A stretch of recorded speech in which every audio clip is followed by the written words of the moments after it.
안녕하세요. 저는 메타 엔터프라이즈의 나윤서입니다.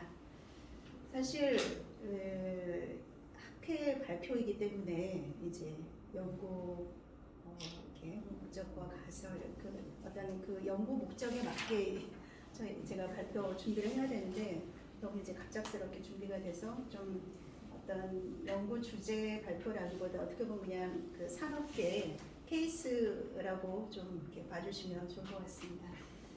저희 이제 메타버스 플랫폼 이름이 메타시스입니다. 그래서 메타시스 창작 플랫폼을 통한 창조적인 재능과 잠재적 실현 방안. 그래서 이번 학회 주제가 메타버스와 포스트 휴머니즘인데 앞으로 이 메타버스 안에서 굉장히 이제 많은 생활을 하게 될 텐데 이 메타버스 공간 안에서 어떻게 우리의 이 잠재 능력과 창조력을 발산시키고 더욱더 극대화시킬 것인지 그런 부분들을 우리 메타시스 또 힐링버스가 어떻게 충족해 나갈 것인지 그런 부분에 대해서 좀 생각을 해봤습니다. 물론 저희 메타시스 플랫폼이 아직 안 들어가는 중입니다. 다 완성이 된 건 아닙니다.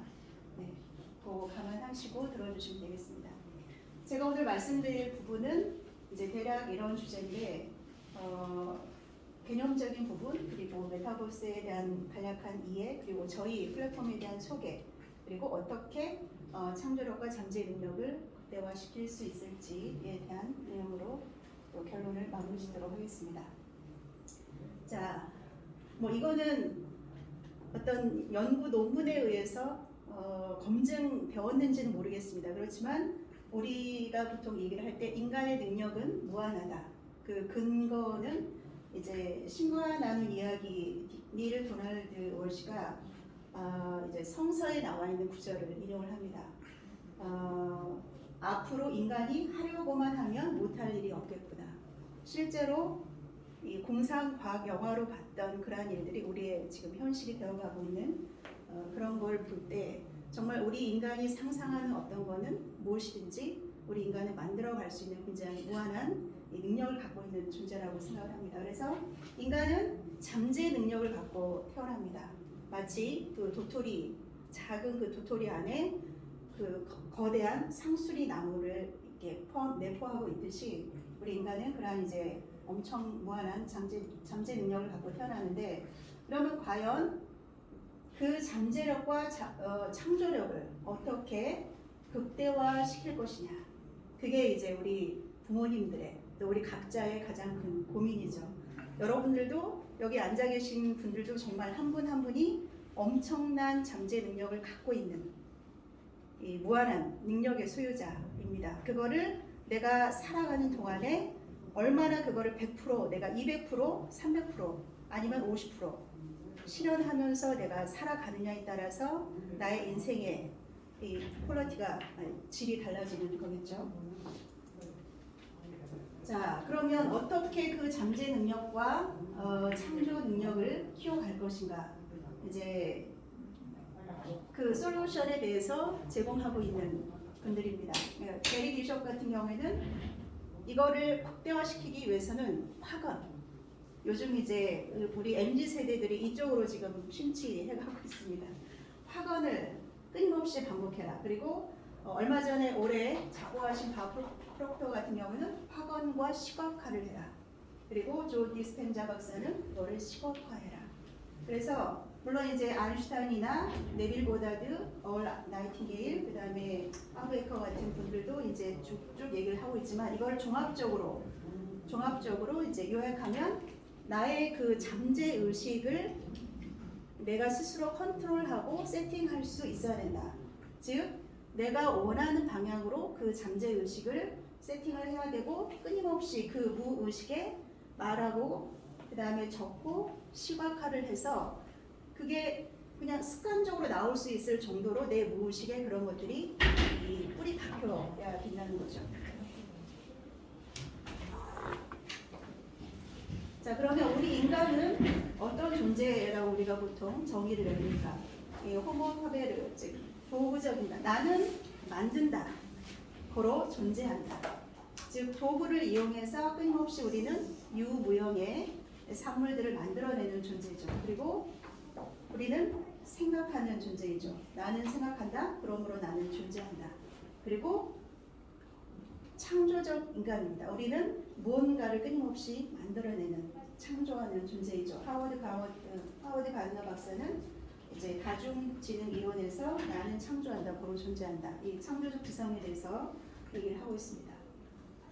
자, 그러면 이제 구체적으로 들어가기 전에 저희 이제 메타시스 플랫폼 간단하게 보시면 이제 이 메타시스 플랫폼은 유저가 직접 이 메타버스 플랫폼에 들어와서 직접 아바타를 만들고 그 다음에 아이템을 창조하고 게임을 직접 만들고 그러니까 직접 그렇게 스스로 뭔가를 할 수 있도록 소위 제작 툴, 엔진을 제공해주는 그런 플랫폼이라고 보시면 됩니다. 그리고 그 메타시스는 그거를 이제 복제를 해서 그대로 다른 기업이나 단체들이 쓸 수 있도록 이제 분양을 메타시스 월드 분양의 개념으로 분양을 해줍니다.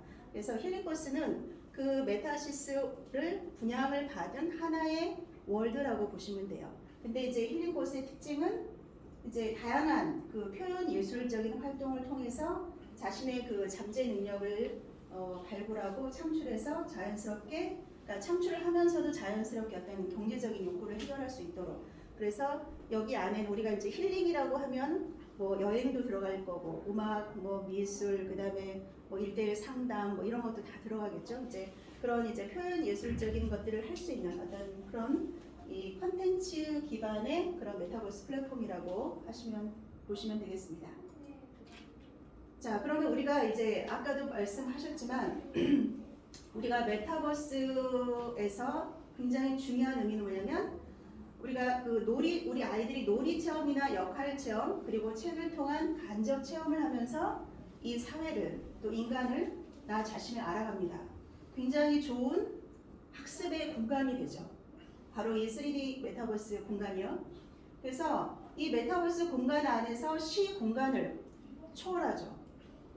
이 현실의 세계는 시간, 공간적인 제약을 갖지만 이 메타버스 공간 안에서는 시 공간을 초월해서 다양한 경험과 도전, 모험을 해볼 수가 있습니다. 여기 앉아서 서울에 앉아서 우리는 우주를 체험해 볼 수 있고 얼마 전에 우주 체험하는 그런 메타버스 플랫폼이 나왔다고 제가 뉴스를 본 적이 있는데 우주를 체험해 볼 수가 있고 다양한 직업 체험을 아주 위험한 그런 것들을 실제 내가 다 해볼 수 없지만 이제 이 메타버스 공간 안에서 그런 것들을 해볼 수가 있죠. 그 제가 얼마 전에 이제 저희 아이들이 11살, 10살인데 직업 체험 그 잠실에 직업 체험하는 곳이 있습니다. 거기 가면 다양한 직업 체험을 할 수 있도록 거기 세팅을 이제 해놓은 데가 있는데 그런 것들을 이제 우리 그 가상의 메타버스 공간 안에서 우리 아이들이 쉽게 할 수 있도록 이렇게 이제 세팅이 가능하죠. 그래서 이게 3D 가상 공간이기 때문에 굉장히 몰입해서 그러한 지식을 보다 빠르게 획득할 수 있다는 장점이 있습니다. 자, 그래서 이 메타버스라는 거는 이 가상과 이 가상의 세계, 그리고 현실 세계와 가상의 세계가 융합이 되면서 사람과 사물이 서로 상호작용하고 이 안에서 경제, 사회, 문화적 가치를 창출하는 세계입니다. 자, 메타의 마크 저커버그가 얘기하는 메타버스의 주요 특징, 가장 대표적인 거는 여기 순간이동. 예, 언제든 원할 때 다양한 가상 세계로 이동이 가능하고, 그 다음에 여러 가지 이제 여기 안에도 우리 현실에 있는 그 재화처럼 사진이나 영상, 예술, 음악, 영화, 책, 게임 여러 가지 가상의 굿즈들, 상품들이 존재한다. 그리고 아바타는 메타버스에서 자신을 표현하는 수단이죠. 그리고 가장 중요한 것은 실제 그 현장에 있는 듯한 느낌을 보다 더 줄 수 있다는 거죠. 2D에 비해서. 자, 그리고 로블록스의 CEO 데이비드 바주스키는 이제 메타버스의 주요 특징으로 이러한 것들을 얘기하고 있습니다. 그래서 다양한 형태의 아바타로, 그러니까 아바타가 하나만 존재하는 게 아니죠. 여러 명의 아바타가 존재할 수 있기 때문에 나의 다른 여러 가지 다양한 모습으로 나를 표현할 수가 있고요. 그 다음에 당연히 또 실감이나 어떤 몰입감을 제공할 수가 있고 쉽게 빠르게 전환할 수가 있고 또 굉장히 그 방대한 경험을 우리는 짧은 시간에 할 수가 있습니다. 뭐 예를 들어서 여행 관련 뭐 메타버스 플랫폼이라고 하면 나는 여기 앉아서 전 세계를 내가 다 간접 경험을 할 수가 있겠죠. 그리고 창작과 노동에 대한 대가를 지불하는 경제 시스템이다. 여기 안에도 무한한 경제 시스템이 존재한다는 것이죠. 자, 그래서 조던 피터슨 교수는 낯선 사람을 보듯이 나를 바라보라 라고 얘기를 합니다. 왜? 나를 좀 더 잘 알기 위해서. 그래서 우리가 이제 이 3D 가상 공간에서 우리의 분신 아바타를 통해서 보다 객관적인 자세로 나를 관찰할 수가 있습니다. 이 다양한 메타시스 안에 다양한 이제 창작 툴을 저희가 제공을 하게 되는데, 그러한 창작 툴을 활용을 하면서 나는 이런 거 만드는 걸 참 좋아하는구나. 나는 사람들과 이런 걸 하면서 이런 걸 교류하면서 굉장히 기쁘구나. 나는 굉장히 이런 셈을 좋아하는구나. 이게 이제 제페토에서 만든 저희 아바타들입니다. 굉장히 보라색이 많죠. 뭐 이렇게 이 사람들에게 뭔가 축복하는 어떤 그런 걸 좋아하는 것 같고, 뭐 아무튼 이제 보라색을 좋아하는 것 같습니다. 뭔가 뭐 원작의 책을 읽는 것도 좋아하고, 그래서 이런 걸 보면서 내가 평상시에 생각하고 있는 게 어떤 거구나 라는 걸 보다 더 객관화가 된다는 거죠. 자, 그래서 2025년 그리고 2030년이 되면 이제 우리 특히 MZ세대들 또 C세대, 여기서 C세대라는 거는 크리에이션, 컨텐츠를 창조하고 큐레이션, 어떤 선별 재구성하고 커렉션, SNS를 통해 공유하면서 커뮤니티, 공동체와 소통하는 이 C세대들에게 있어서는 이 생산하고 그 다음에 자기를 표현하는 어떤 생산과 소비의 공간이 필요합니다. 그러기에 있어서 메타버스라는 것은 굉장히 좋은 이 창작 플랫폼이 된다는 거죠. 그래서 프로슈머의 창작 생태계의 변화를 보시면 이제 1세대 프로슈머, 내가 생산자이면서 소비자. 유튜브 같은 경우는 간단하게 이제 2D 영상으로 시작이 됐죠. 그러다가 이제 제페토가 나온 뭐 이런 이제 3D 공간으로 확대가 되면서 이제 3D 공간에서 뭔가 디자인 툴을 제공하고 에스테 저작 툴을 제공하면서 뭔가 조금 더 이렇게 입체화가 됐습니다. 그러다가 이제 아예 코딩 기능까지 제공을 해서 스스로 뭔가 이렇게 만들 수 있는 그런, 점점 더 어떻게 보면 우리 인간은 이제 내가 직접 뭔가를 만들 때 더 큰 만족이 있거든요. 더 큰 몰입을 하게 되고, 그래서 점점 더 어떤 개인들에게 그 재량권을 더 많이 확대를 하는 거죠. 자, 그래서 창조할 수 있는 다양한 제작 툴을 사용을 하는데, 여기서 이제 나폴레온 힐을 여러분 많이 아시죠? 놓치고 싶지 않은 나의 꿈, 나의 인생에서 그 잠재의식과 창조력이 융합이 될 때 예측할 수 없을 정도로 어마어마한 능력이 나온다. 자, 그러기 위해서는 소망을 일단 명확히 하고 목표를 종이에 써라. 그리고 음악이나 미술, 글쓰기, 무용 등 다양한 예술적인 활동을 통해서 자신의 생각을 또 우리는 끊임없이 표현을 하게 됩니다. 그리고 문득 맞아, 그렇게 하면 되겠다. 그리고 영감처럼 마음의 그 번뜩임을 통해서 우리는 창조를 시작하게 되죠. 그리고 우리의 그 상상력은 나의 감정, 정말 흥분이 되고 기쁘고 그런 그 감정과 결부가 될 때 상상력이 우리의 내적인 수신기와 교신을 할 수가 있다고 합니다. 그래서 기도는 우리가 이제 뭔가 간절히 뭔가 원하는 게 있을 때 기도를 하지 않습니까? 그때 우리가 감사로 기도를 하라니까 먼저 감사. 어쨌든 우리의 내적인 소망을 우주의 무한한 지성에 보내는 이제 라디오 수신기와 같은 역할을 하는데,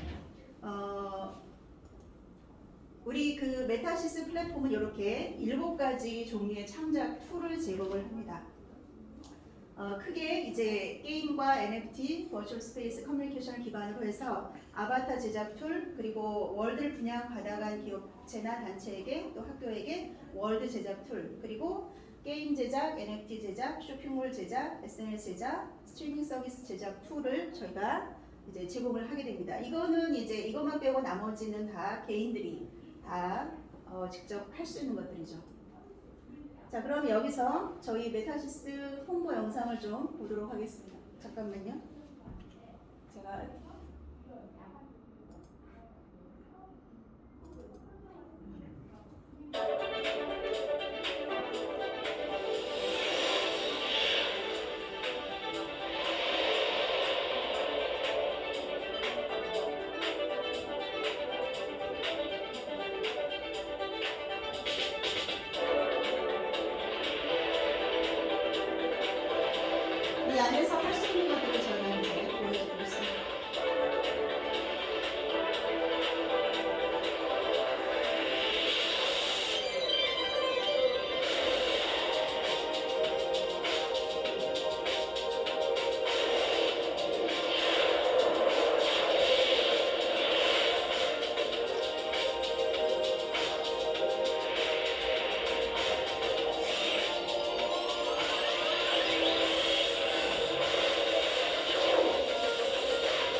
그래서 아까 확언과 시각화가 굉장히 중요하다고 그랬는데 그 모든 그 시크릿의 저자들은 우리의 소망을 보다 빨리 이루기 위해서는 우리가 소망하는 것이 이미 이루어졌음을 마음속으로 그려보고 그때의 그 기분과 감정 그리고 내 친구들은 다른 사람들은 내게 그때 무슨 말을 하는지를 생생하게 상상을 해보라고 합니다. 그래서 우리가 보통 지금까지 이미지 계획을 만들어 보시 뭐 이미지 계획도 만들고 비전 보드도 만들고 뭐 여러 가지 이제 그렇게 해왔지 않습니까? 근데 그런 것들을 이제 3D 메타버스, 메타시스 안에서 보다 그 꿈을 보다 선명하게 그리고 뭔가 그 성취한 모습을 우리 잠재 의식 속에 보다 더 생생하게 몰입감 있게 각인시킬 수가 있다는 것이죠. 자, 그래서 잠재 능력, 창조력 연구자들은 굉장히 많습니다. 뭐 조셉 머피, 브루스 리튼 박사님, 뭐 피터슨 박사님, 나폴레온 힐, 진로 여러 가지 이제 많은 분들이 계속 이제 이 잠재 능력을 최대화, 극대화시키기 위해서 이제 노력을 하고 있는데, 자 그러면 저희 메타시스 플랫폼은 이제 처음에 저희가 기획을 할 때 저희가 작년에 5월부터 이제 그 기획이 시작이 됐습니다. 그래서 어떤 메타버스 플랫폼을 만들 것인가, 정말 유저들이 실제로 원하는 기능이 뭘까, 그리고 새로운 신기술이 나왔을 때 단순히 호기심을 넘어서서 지속적으로 이 여기에 머무르면서 플레이를 하게 하려면 어떤 요소가 있어야 될까. 그래서 저희는 이제 여기에 실제적인 라이프 로깅을 당연히 기본적으로 들어가면서 유저가 스스로 수익을 창출할 수 있도록 그렇게 설계를 하고자 했습니다. 그래서 기존에 이제 나와 있는 여러 가지 메타버스 플랫폼들을 저희가 쭉 분석을 하게 되죠. 로블록스 뭐 게임 대표적인 이제 게임 메타버스, 그다음에 어떤 가상 세계를 제공한 디센트럴랜드, 또 커뮤니케이션 중심의 제페토, 또 샌드박스, 또 게더 뭐 회의 미팅 하시고 많이 하실 때 또 활용하시죠. 그다음에 호라이즌 월드 이런 것들을 쭉 저희가 분석을 해서 이제 크게 아까 말씀드린 네 가지 축, 게임과 NFT와 커뮤니케이션과 버추얼 스페이스 네 가지 키워드를 잡아냅니다. 그래서 이거에 따라서 핵심적인 거는 유저가 스스로 뭔가 재미를 느끼면서도 뭔가 이 안에서 경제 시스템이 돌아갈 수 있도록 그거를 우리가 만들어야 되겠다. 그래서 이제 기본적인 거는 기본적인 플랫폼은 이제 그 월드와 랜드로 구성이 됩니다. 그래서 풀 3D 저희가 이제 지금 개발하고 있는 건 언리얼 엔진 5, 근데 이제 5.1까지 나왔지 않습니까? 그래서 가장 최근에 기술을 이용해서 지금 만들고 있고, 그래서 메타시스 플랫폼의 모든 기능들은 랜드에서 유저들이 직접 제작 및 플레이가 가능하도록 만들고 있고, 모든 랜드는 이제 NFT화가 될 예정입니다. 그래서 이제 상세 구조를 보시면 일단 메타시스 런처를 실행을 해서 회원 가입을 하고 로그인을 해서 이제 가장 먼저 해야 될 게 이제 소위 가상 세계에서 아바타를 생성을 해야 되겠죠. 그리고 자기가 원하는 대로 이제 아바타를 만들고 월드로 우리가 아까 홍보 영상에서 아바타가 이제 광장에 들어오는 것처럼 월드로 진입을 해서 원하는 랜드 혹은 다른 월드로 이제 이동을 하게 됩니다. 그래서 이제 아까 말씀드린 것처럼 월드는 모든 그 유저들이 모이는 일종의 장소. 뭐 여기 광운대로 치면 이제 처음에 그 교문 딱 들어와가지고 광장이 있지 않습니까? 광장으로 들어와가지고 이제 내가 공학관을 갈 건지 뭐 80주년 기념관으로 갈 건지 여기 비마관으로 올 건지 이제 그렇게 이동을 하게 되죠. 그리고 랜드에서 직접 이제 우리가 제공하는 7가지 툴을 활용을 해서 다양한 게임 제작도 하게 되고 아이템 제작도 하게 되고 뭐 쇼핑몰도 만들게 되고 뭐 스트리밍 생성도 하게 되고 다양한 것들을 하게 됩니다. 그리고 이제 이 메타시스 플랫폼은 복제가 돼서 이제 여러 기업이나 단체에게 저희가 원하는 경우에 분양을 하고 있습니다. 왜 이렇게 됐을까요? 예, 저희 이제 개발 로드맵이고요. 자, 그 인지니어스의 저자이면서 스탠포드 대학의 교수 티나 실그 교수님이 이제 정말 그 스탠포드의 그 창의력 인재 학교에서 어떻게 하면 그 창의력을 높일 것인지 끊임없이 이제 연구를 하는데 그 중에 하나가 이 관찰력을 높여야 된다. 왜냐하면 창의라는 게 완전히 무에서 새롭게 창조한다는 것보다 기존에 있는 거를 보다 더 뭐 업그레이드하거나 빼거나 융합해서 하지 않습니까? 그래서 올바른 관찰을 하는 4가지 테크닉을 제시하고 있습니다. 첫 번째는 한 가지 물체에 깊이 관심을 가져라. 그리고 그 물체를 통해서 무엇을 내가 관찰할지 관찰 체크리스트를 상세하게 적는 거죠. 그리고 그 관찰을 통해서 얻은 정보를 내가 어떤 식으로 표현하는지 그 표현하는 방법을 익히는 거예요. 그래서 보고 들은 거를 나만의 자신만의 방식으로 표현을 함으로써 창의력을 높일 수가 있다는 거죠. 그리고 새로운 시선으로 관찰하는 거를 두려워하지 않는다. 그래서 창의력은 절대 무에서 요를 창조하는 게 아니죠. 남들이 보지 못하는 것을 보고 남들이 봐왔지만 무시했던 것 그거를 재해석할 수 있는 사람이 바로 현대사회가 원하는 창의적인 인재의 모습 중에 하나일 것이다. 그리고 창의력 향상 또한 심리적인 믿음이 굉장히 중요한 열쇠이다 라고 얘기를 하고 있습니다. 그리고 펜실베니아 조직심리학 그 교수 아담 그랜트는 굉장히 또 재밌는 얘기를 하는 예술에 흥미를 보인다는 사실은 그들이 호기심이 많고 재능이 뛰어나다는 증거이다. 그래서 미시간 대학교 연구팀에서 1901년부터 2005년까지 노벨상을 수상한 과학자들과 그렇지 않은 과학자들 비교를 했답니다. 봤더니 노벨상을 수상하고 혁신적인 제품을 만든 그룹의 사람들이 예술 활동에 관여하는 확률이 훨씬 높았대요. 음악 분야는 2배가 높고 미술은 7배, 공예는 7.5배, 글쓰기는 12배, 자 공연 뭐 이런 거는 22배나 높았답니다. 굉장히 우리가 예술가들을 생각할 때 굉장히 뭔가 창조적이고 창의적이고 뭐 이런 걸만 생각하지 않습니까? 예, 훨씬 그 예술 활동에 뭔가 이렇게 관여할수록 창의력이 더 높았다. 실질적으로 실증 연구라고 할 수가 있겠죠. 그리고 프레데릭 고다르 교수 연구를 보면 이제 해외에서 보낸 시간과 창의성의 관계를 조사를 했더니 특히 이제 패션 산업 중심으로 해가지고 21번 시즌에 걸쳐서 수백 개의 패션 업체들이 발표한 컬렉션의 창의성을 이제 바이어와 패션 비평가들이 어떻게 평가했는지 추적을 해보니까 가장 그 창의적인 경우의 공통점이 그 해외에 거주한 시간이 많을수록 특히 그 해외 근무를 하되 그 디자인 활동에 적극적으로 관여를 했을 때가 창의적이었고 그 다음에 그 근무한 외국의 문화가 모국의 그 문화와 다를수록 이질적일수록 창의력에 더 높은 영향을 미쳤다는 것이고 그리고 해외 근무를 더 오래 그러니까 해외 근무를 오래 하는데 자신이 그 관심 있는 분야를 더 깊이 있게 심층적으로 어떤 경험을 더 많이 할수록 창의력이 더 높아졌다는 거죠.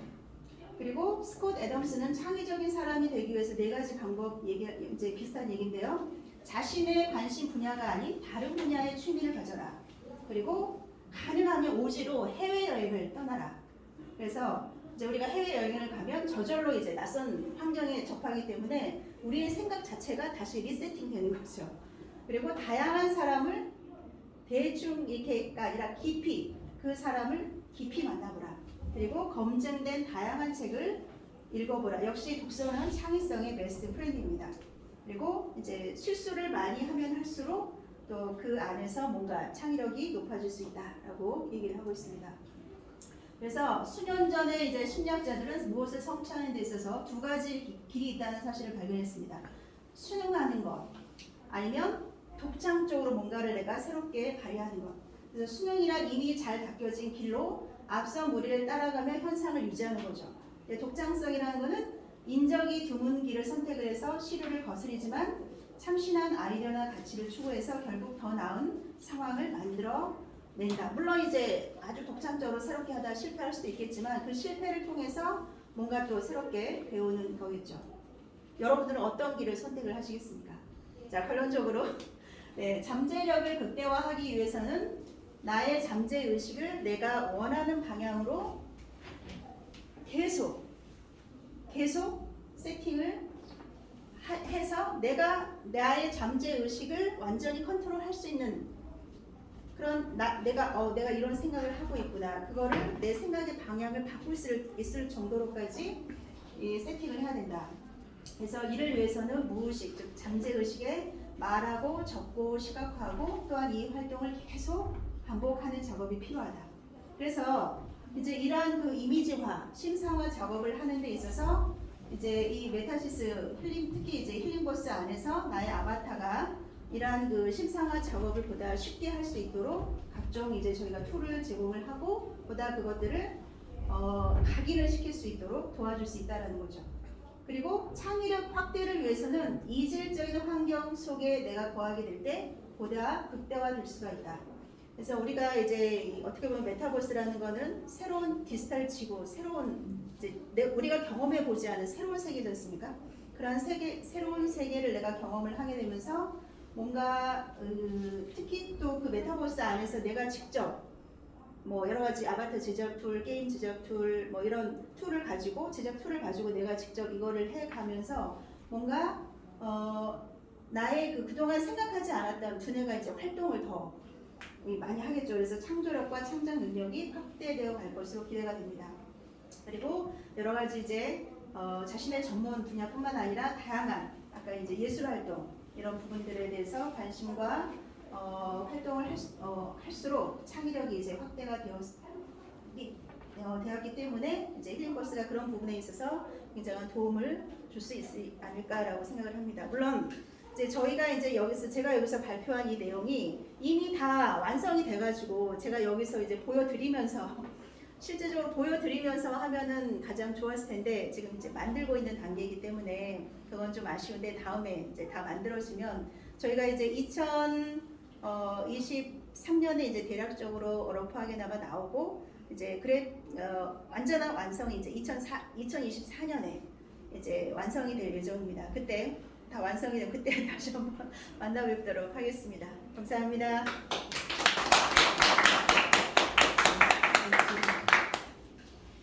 질문 있으시면 질문해 주세요.